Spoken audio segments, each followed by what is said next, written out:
Now, we're just 1 week away from the start of the Women's Euros in Switzerland. England's campaign gets underway on the 5th of July. That's against France, who've also been drawn with Wales and the Netherlands. Join us now to preview the Lionesses' potential route to the final is former England midfielder, the wonderful Jordan Nobbs. Hello, Jordan. How are you? Hi, good, thank you. Thanks for coming on. You're also going to be alongside our very own Darren Bent for the phone-in after each England game as well.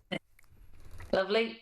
I've come up with an idea for the name of that show, right? So obviously it's you and Bentley and football stuff. So rather than bed knobs and broomsticks, I've got bent knobs and ball kicks.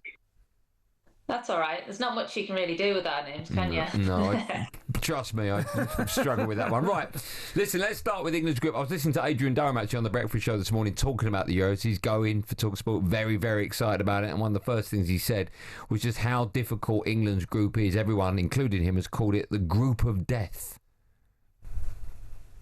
Yeah, it really is. I think you look at the group that they have, it's definitely the hardest in the tournament. I think even thinking about Wales, they could be defensive and putting up a deep block, which then points will be crucial really for the Lionesses. And you look at France, they're such a top team. They make it to a lot of semi-finals in tournaments, so it's going to be tough for them. But they've dealt with a lot of pressure in the past, and I think they'll be still raring to go. We all know what happened 4 years ago. I mean, fantastic scenes at Wembley. Do you think England are in a better place now than they were back then?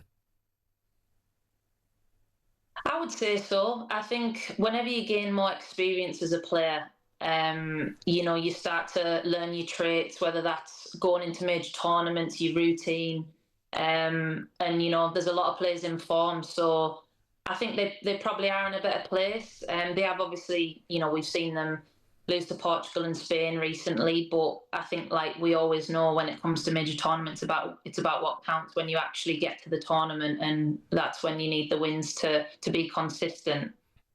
Let's talk about some of the big names who will be missing for the Lionesses. I have to ask you about Mary Earps. What did you make of her decision to retire from international football? Why do you think she took that decision?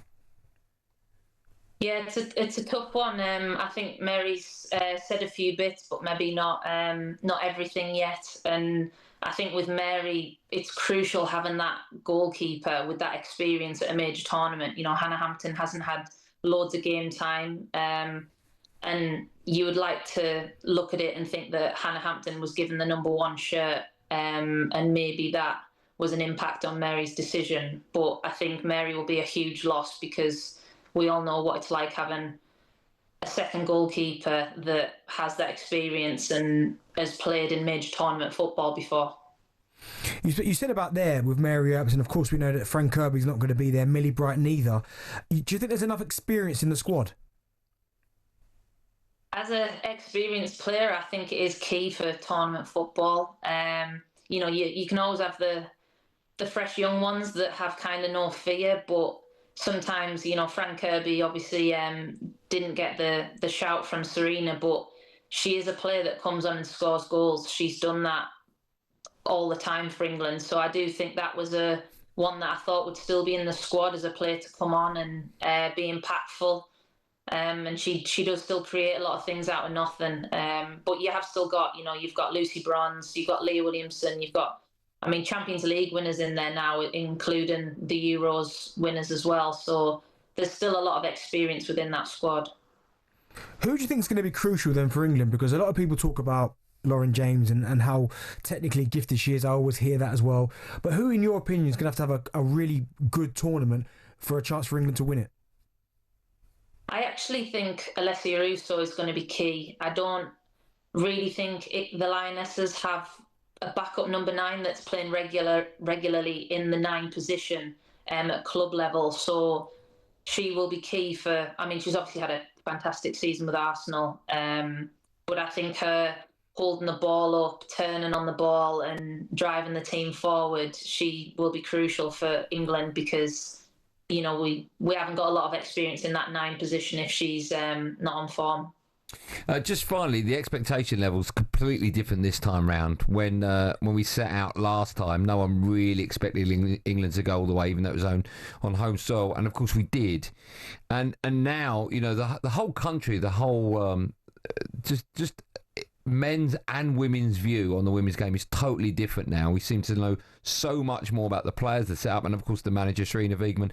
Do you think with the expectation levels now so much more demanding, do you think with that pressure, England are going to be able to cope with it?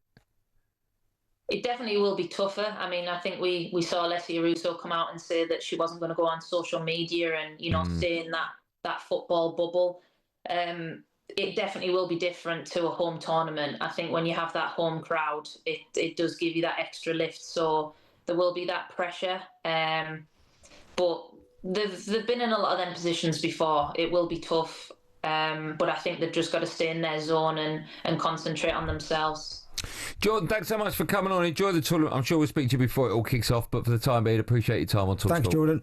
Thank you. Thanks, there you go, Jordan Nobbs. You must be quite excited about the football coming up. Yeah, it will be, yeah. I mean, again, it's non-stop football, isn't it? Have you done your homework? Oh, no. Listen, come Monday. Yeah. I've shown you my preparation before. Yeah, I know you have, yeah. So, from Monday, because there's no point me doing it now, because I need to all in 1 week. I have the two iPads out, the notepad out. You're doing phoning, right, after the England games? Yeah. So I'm looking forward to that. I'm looking forward to that, yeah. Right, time now. Are you going to phone in? Huh? Are you going to phone in? No. Okay, nice. Do you want me to? Yeah, of course. Do you know, I will. I'll phone you just for you. Thank you.